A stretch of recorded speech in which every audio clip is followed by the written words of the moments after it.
વિદ્યાર્થી મિત્રો, આજે આપણે હવે શરૂ કરીશું પ્રકરણ 6 તત્વોના અલગીકરણના સામાન્ય સિદ્ધાંતો અને પ્રકરણો।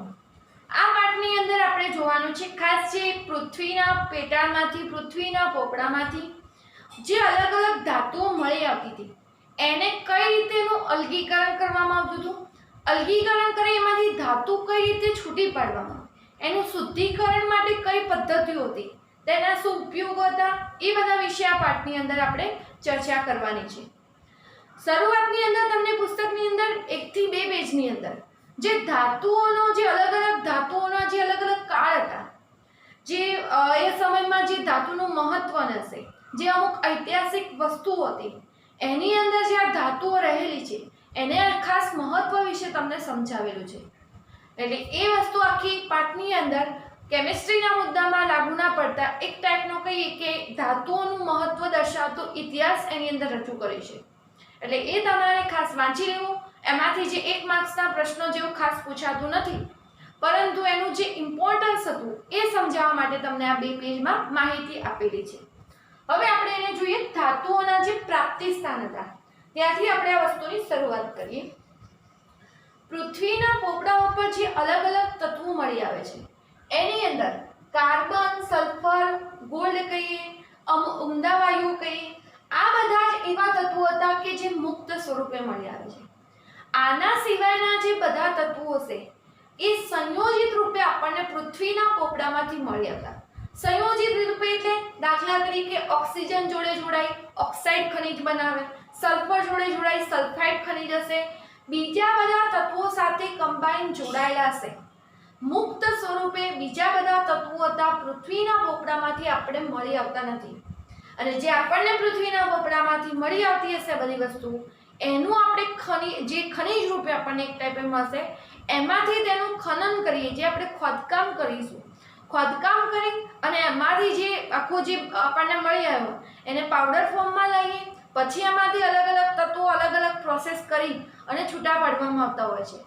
તો એના વિશે જ આપણે આ ચેપ્ટરની અંદર ખાસ ચર્ચા કરવાની છે। તો મુક્ત સ્વરૂપે જે કહીએ તો આ જે કાર્બન, સલ્ફર, ગોલ્ડ હોય, ઉમદા વાયુ હશે, આ બધા મુક્ત સ્વરૂપે મળતા હતા, અને એનું કારણ કે બધાની ક્રિયાશીલતા ઓછી હતી, એટલે તરત કોઈ જોડે જોડાવાનું વલણ નહીં હોય, એટલે આ બધા તત્વો મુક્ત સ્વરૂપે છે। જ્યારે બીજા તત્વો હશે વધુ ક્રિયાશીલ હશે તો એ કોઈ જોડે સંયોજિત રૂપે આપણને મળતા હતા। દાખલા તરીકે વાત કરીએ એલ્યુમિનિયમની, તો એલ્યુમિનિયમ આપણને પૃથ્વીના પોપડામાં કહીએ તો 3જા ક્રમે મળી આવતું તત્વ છે, જે પૃથ્વીના પોપડામાં 8.3% વાળી જેટલો ભાગ એનો રોકે છે। એટલે પૃથ્વીના પોપડામાં 3જા ક્રમે એલ્યુમિનિયમ મળી આવશે, જે ખાસ અગ્રક અને જે માટી હશે અગ્નિકૃત ખડકોની, અગ્નિકૃત ખડકો એટલે કે જે જ્વાળામુખી ને બધું ફાટ્યું હોય અને એની જે માટી હશે એની અંદર એલ્યુમિનિયમની હાજરી વધુ જોવા મળતી હતી। તો આ અગ્રક હોય, માટી હશે જે અગ્નિકૃત ખડકોમાંથી મળી, એવા તત્વોમાં એલ્યુમિનિયમની હાજરી વિશેષ પ્રમાણમાં જોવા મળતી હતી।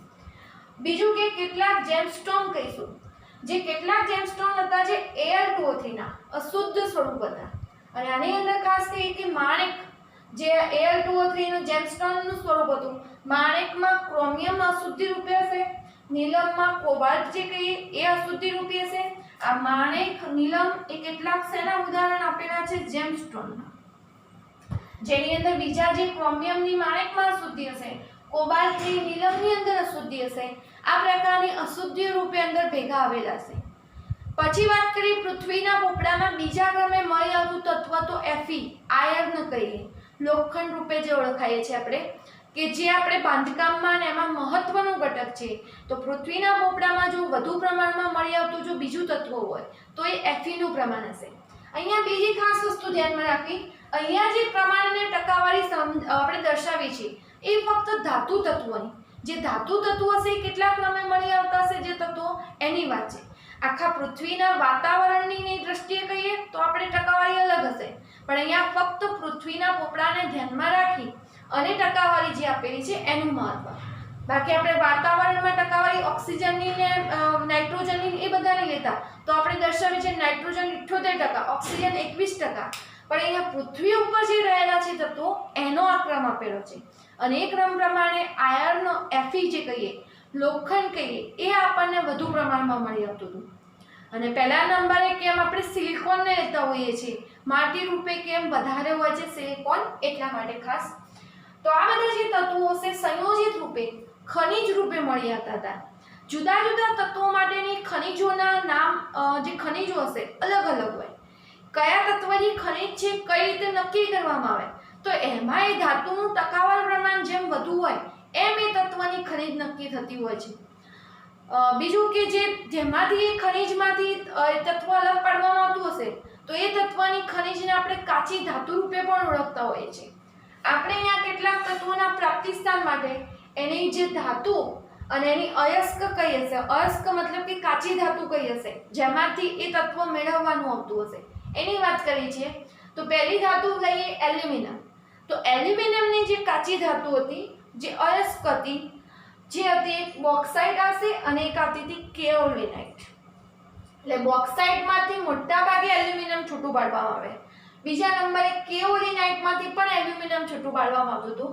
બોક્સાઇટનું સંગઠન મતલબ કે એનું બંધારણ થતું હતું AlOX, એલ્યુમિનિયમ ઓક્સાઇડ એક ફોર્મમાં હતું, into OH X 3 - 2x. અર્થાત કે અહીંયા જે x ની કિંમત લેવાની છે 0 થી વધારે 1 થી ઓછી એ પ્રમાણેની કિંમત હશે. તો તમે જનરલી જોયું હશે તો આપણે બોક્સાઇટનું સૂત્ર Al2O3 લેતા હોઈએ છીએ. એટલે એ પ્રમાણે અહીંયા આપણને એની કિંમત Al2O3 ની મળતી હોય છે. પણ ફોર્મ્યુલા આપણે આ પ્રમાણે લખીશું. કેઓલિનાઇટ. કેઓલિનાઇટ એલ્યુમિનિયમની જે અયસ્ક હતી Al2OH4Si2O5 એનો ફોર્મ્યુલા હતો. પછી વાત કરીએ આયર્ન, લોખંડની જે અયસ્ક છે. લોખંડની અયસ્ક ટોટલ 4 હતી: હેમેટાઇટ, મેગ્નેટાઇટ, સિડેરાઇટ, આયર્ન, પાયરાઇટ. એની અંદર હેમેટાઇટ અને મેગ્નેટાઇટ તો કહીએ આયર્નની ઓક્સાઇડ યુક્ત અયસ્ક હતી. એટલે કે હેમેટાઇટનું સૂત્ર લખીએ તો આપણે લખીશું Fe2O3, મેગ્નેટાઇટનું આવતું હતું Fe3O4, સિડેરાઇટ આયર્નની કાર્બોનેટ યુક્ત કાચી ધાતુ FeCO3, આયર્ન પાયરાઇટ્સ FeS2. તો આ જોઈએ આપણે Fe ની કાચી ધાતુ, હેમેટાઇટ, મેગ્નેટાઇટ, સિડેરાઇટ, આયર્ન પાયરાઇટ્સ. હેમેટાઇટનું સૂત્ર થશે Fe2O3, મેગ્નેટાઇટનું થશે Fe3O4, સિડેરાઇટનું FeCO3, આયર્ન પાયરાઇટ્સનું આવશે FeS2. એટલે સલ્ફર યુક્ત એની અયસ્ક હતી. પછી વાત કરીશું કોપર પાયરાઇટ્સ, કોપરની અયસ્ક. કોપરની અયસ્ક પણ 4 ટોટલ હતી: કોપર પાયરાઇટ્સ, મેલેકાઇટ, ક્યુપ્રાઇટ અને કોપર ગ્લાસ. જે કોપર પાયરાઇટ્સ હશે, કોપર પાયરાઇટ્સ હતી CuFeS2. ખાસ આયર્ન પાયરાઇટ્સ તો FeS2, કોપર પાયરાઇટ્સ તો CuFeS2. પછી બીજી આવતી હતી મેલેકાઇટ, હાઇડ્રોક્સાઇડ અને કાર્બોનેટ યુક્ત, જે કોપરની કાચી ધાતુ હતી CuCO3 into CuOH twice. આ મેલેકાઇટ આવશે. ક્યુપ્રાઇટ ઓક્સાઇડ યુક્ત Cu2O, કોપર ગ્લાસ આવતી હતી Cu2S. તો આ જોઈએ આપણે કોપરની જે કાચી ધાતુઓ અયસ્કના નામ અને એના જે સૂત્રો હતા. પછી વાત કરીએ ઝીંકની. ઝીંક બ્લેન્ડ કહેવાશે, પોતાને સ્પાલેરાઇટ તરીકે પણ ઓળખવામાં આવતું હતું. ઝીંક બ્લેન્ડ હતી ઝીંકની સલ્ફરયુક્ત કાચી ધાતુ ZnS હતી. પછી એક આવશે કેલેમાઇટ, કાર્બોનેટ યુક્ત ઝીંકની, જેને આપણે ઝીંક કાર્બોનેટ પણ કહી શકીએ, ઝીંક કાર્બોનેટ તરીકે. અને ત્રીજા નંબરે ઝિંકાઇટ, ZnO, ઝિંક ઓક્સાઇડ તરીકે પણ ઓળખાશે. ઝિંક સલ્ફાઇડ તરીકે, કો તો ઝિંક બ્લેન્ડ, બીજું નામ એનું હતું સ્પાલેરાઇટ તરીકે પણ ઓળખાતું હતું. તો જે ધાતુના પ્રાપ્તિ સ્થાનનું જે આપણને કોષ્ટક આપેલું છે, 1 માર્ક્સના પ્રશ્નો માટે ખાસ અહીંયા આપેલો કોષ્ટક જે અણુસૂત્ર અને એની અયસ્કના નામ, કયા તત્વની કઈ અયસ્ક છે, એ 1 માર્ક્સના પ્રશ્નો માટે આ કોષ્ટક ફરજિયાત તૈયાર કરવું અને ચોપડામાં લખવાનો રહેશે. એક MCQમાં ખાસ આ પ્રશ્ન પણ ઘણીવાર પૂછાતો હોય છે, કોની અશુદ્ધિ રહેલી હોય છે એ રૂપે પણ પ્રશ્ન પૂછાયેલો છે. તો આ પ્રશ્નને ધ્યાનમાં લેવો અને કોષ્ટક બરાબર વ્યવસ્થિત રીતે તૈયાર કરી દેવું.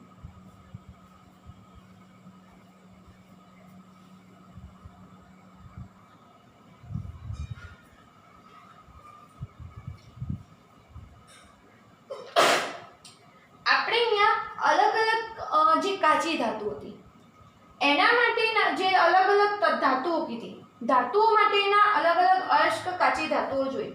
તો હવે એમાંથી પ્રશ્ન થાય કે ધાતુનું પ્રાપ્ત કરવા માટે કયા તત્વ માટે કઈ અયસ્ક પસંદ કરવી. તો શાના આધારે આપણે અહીંયા અયસ્કની પસંદગી થતી હશે? તો દાખલા તરીકે એલ્યુમિનિયમ મેળવવું હોય તો એલ્યુમિનિયમ માટે ઉપયોગ થતો મોટા ભાગે બોક્સાઇટમાંથી. આયર્ન મેળવવું હોય તો એની જે ઓક્સાઇડયુક્ત ખનિજો હતી, આ ઓક્સાઇડયુક્ત ખનિજોનો ઉપયોગ થાય છે. તો આ શાના આધારે નક્કી કરવામાં આવતું હતું? તો એક તો જે આપણને અયસ્ક ધાતુ મળી આવે છે એ કેટલા પ્રમાણમાં મળી આવતી હોય, પછી એની જે પ્રક્રિયા કરવાની આવતી હોય એની અંદરથી કોઈ ઝેરી વાયુ કે એ ઉત્પન્ન થતા, દાખલા તરીકે સલ્ફર ડાયોક્સાઇડ કે એવા વાયુ અંદરથી ઉત્પન્ન થાય છે કે નહીં થતા તે ધ્યાનમાં રાખીને. દાખલા તરીકે આપણે આયર્ન હતું તો આયર્ન આપણને આયર્ન પાયરાઇટ્સમાંથી પણ મળી શકે, પણ આયર્ન પાયરાઇટ્સની જ્યારે પ્રક્રિયા કરવામાં આવે તો એમાંથી સલ્ફર ડાયોક્સાઇડ ઉત્પન્ન થતું હતું અને આ સલ્ફર ડાયોક્સાઇડ ઝેરી વાયુ હતું. તો એવા વખતે આયર્ન મેળવવા માટે આયર્નની ખાસ ઓક્સાઇડયુક્ત ખનિજો હતી એનો ઉપયોગ થશે. એવી રીતે એલ્યુમિનિયમ માટે બોક્સાઇટ આપણને અનુકૂળ રહેશે. એટલે કે કઈ ધાતુ મેળવવા માટે કઈ અયસ્કનો ઉપયોગ કરવો તે તેના પ્રાપ્તિ સ્થાન, એના માટેના ઘણા બધા પરિબળો ધ્યાનમાં લઈ અને પછી એમાંથી ધાતુ મેળવવામાં આવતી હતી. આ જ પ્રમાણે કોપર અને ઝિંક માટે પણ અલગ અલગ પ્રકારના પરિબળો ધ્યાનમાં, એક તો આર્થિક રીતે આપણને પરવડે, કઈ જગ્યાએ વિશાળ પ્રમાણમાં ઉપલબ્ધ છે કે નહીં, એવી બાબતોને ધ્યાનમાં લઈ અને એની અયસ્કો નક્કી કરવામાં આવતી હતી. અને આ બધાનો જે આપણે અભ્યાસ કરીએ છીએ એ ખાસ સમાવેશ થતો છે ધાતુ કર્મવિધિ, જે આ ચેપ્ટરમાં આપણે જોવાનું છે તેની અંદર, કે ધાતુનું તેના અયસ્કમાંથી અલગીકરણ કરવા માટેની, આપણે કોઈ પણ ધાતુ આ બધી હતી તો એની જે અયસ્ક હતી, અયસ્કમાંથી અલગીકરણ કરવા માટેનું જે સંપૂર્ણ વૈજ્ઞાનિક અને ટેકનોલોજીકલ પ્રક્રમ હતો, આ વૈજ્ઞાનિક અને ટેકનોલોજીકલ પ્રક્રમને ઓળખવામાં આવે છે ધાતુ કર્મવિધિ તરીકે. અને આ ધાતુ કર્મવિધિની અંદર આપણે પહેલા તો ધાતુને કઈ રીતે મેળવી, એનું અલગીકરણ કઈ રીતે કરશો, કઈ ધાતુ એમાં વિશેષ પ્રમાણમાં છે તે નક્કી કરશો, પછી એનું આપણે કરતા હશો અયસ્કનું સંકેન્દ્રણ કરવામાં આવે, સંકેન્દ્રણ કર્યા પછી એમાંથી અલગન કરશો, એને અલગ પાડવામાં આવશે, પછી એનું શુદ્ધિકરણ કઈ રીતે કરવું. તો આ માટેની જે બધી પ્રોસેસો હશે, સંકેન્દ્રણની, એને અલગન કરવાની, એનું જે શુદ્ધિકરણની, તો આ બધી પ્રોસેસો આપણે આ ચેપ્ટરમાં હવે વિશેષ ડિટેલમાં જોઈશું.